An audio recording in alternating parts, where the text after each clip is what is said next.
So let us understand our current landscape of EdTech. So most of the schools, be it in Kerala or other states of India, yes, as Sugama sir was mentioning, it's more of, yes, smart classrooms are there, and there are a lot of STEM labs or yeah, as Miriam said, ATL labs, or a lot of these kind of spaces where these technologies are being taught. AI can help the educators or schools or universities to create customized and personalized student centric uh, approach. There are some schools, I believe, which I'm seeing here in UAE, have started using AI to completely grade their students. If you are using AI to substitute your work, trust me, AI will substitute you. Local AI agent be created by our teacher to help her in terms of completely helping them in as an operator in doing their daily job.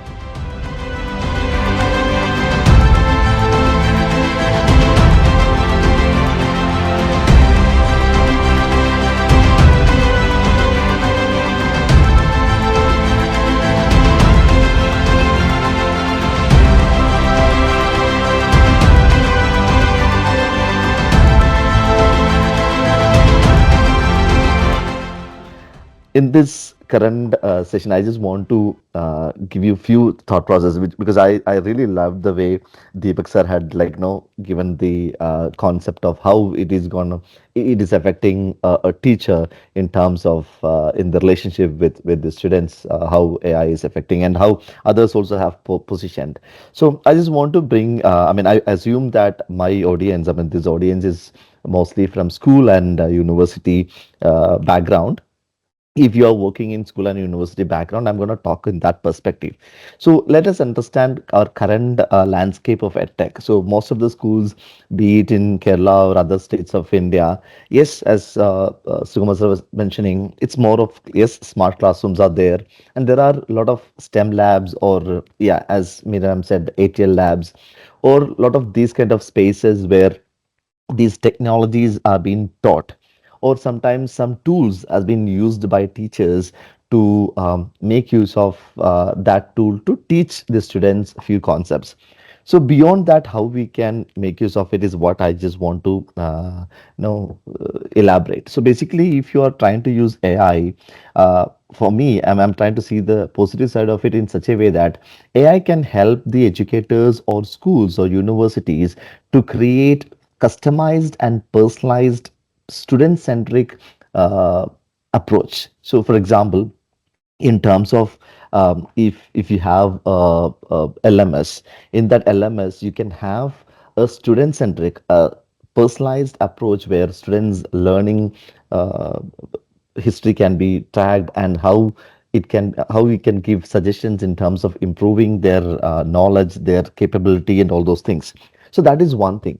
See, I can relate it with something which we have already experienced. See, when computer revolution was happening, see, before that we were using like the very traditional old textbook, pen, all those things only. So when computer came in, see, teachers started using computer to type their question. Teachers started using computer to research few things. So just put in the same place where how you can use AI. For example, there are some schools, I believe, which I'm seeing here in UAE, have started using AI to completely grade their students. So their entire question paper, the answer sheets are being the question papers have been made, the rubrics have been made, the evaluation has been made, I mean, done by these kind of like platforms. So the most important thing which I feel, which even Sanjayan sir was mentioning about the collaborative approach. See, one major thing which I want everyone to understand is that if you are using AI to substitute your work, trust me, AI will substitute you. There is no doubt in that. Rather, if you can partner with AI or collaborate with AI in terms of doing your work, that is the area where you can elevate, enhance your productivity or your efficiency. See, there are few things. There are repetitive jobs. So those repetitive jobs, which doesn't require much of creative work, can be, no, you can use these kind of technologies to replace those things and spend more time on creative work. See, I can give you one example where it's from Bangalore. I believe you might have heard about a school called Indus International School. This is one among the school who started having a robot teacher in their every classroom from grade 5 onwards. So it's sorry, IGCC school, and they have literally robots in each class. And in each class, there are two teachers. One, a robot teacher, and second, the normal teacher. So the role of the normal teacher is more to create that human, the student-centric approach where they support, they understand, they motivate the students rather than being just an information center. So the questions can be, as Miriam was mentioning, the questions can be answered, the response can be given. And interestingly, one thing which I liked in that project, because we are doing the robotics and STEM lab in that particular school, so we are very well connected with that. So they have created the entire backend system in the school itself. It's not that they integrate with Alexa, Siri, or like no ChatGPT. It's not like that. So the entire content they create in the backend.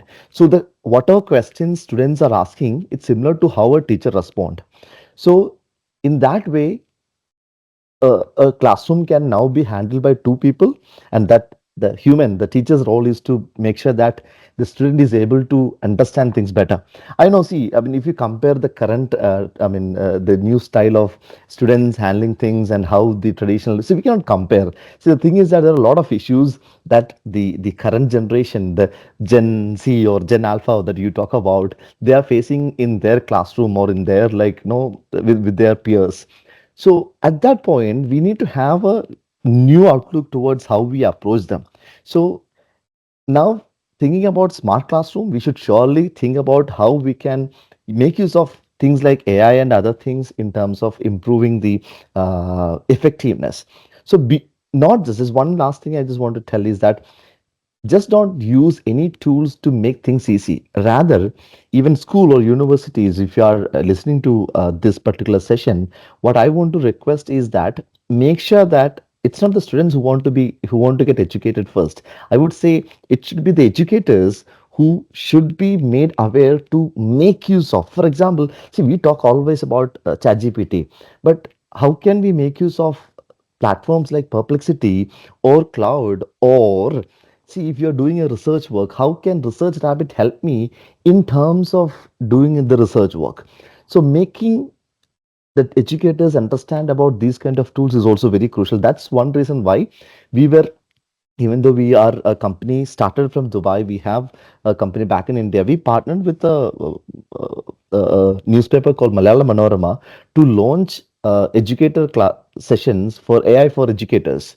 I mean, I'm so happy to say that we have completed more than 1,350 plus teachers in Kerala, and I think like someone from outside Kerala is also attending that to make use of multiple tools. And also, one just last thing, instead of just making these tools, let our schools or universities, the education spaces, should be capable of creating our own models. See, for example, see, instead of, I'm not talking about the LLMs, I'm talking about, for example, if you nowadays we talk about AI agents, why can't a local AI agent be created by our teacher to help her in terms of completely helping them in as an operator in doing their daily job. So these are the things which I feel that we need to think of. Yes, at the very same time, the concept of ethics, safety, data privacy, it's all there. That's why, like, if you research on DeepSeek, you will not find what kind of issues that is there in China will be there. I agree that that kind of bias is always there. So we need to be educated enough to ensure that these kind of changes can be implemented in our classroom.